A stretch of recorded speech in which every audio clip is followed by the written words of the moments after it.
بسم الله الرحمن الرحيم.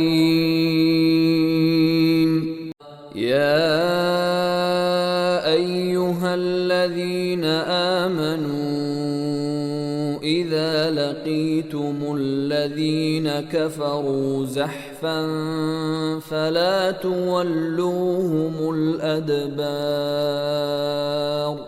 ومن يولهم يومئذ دبره إلا متحرفا لقتال أو متحيزا إلى فئة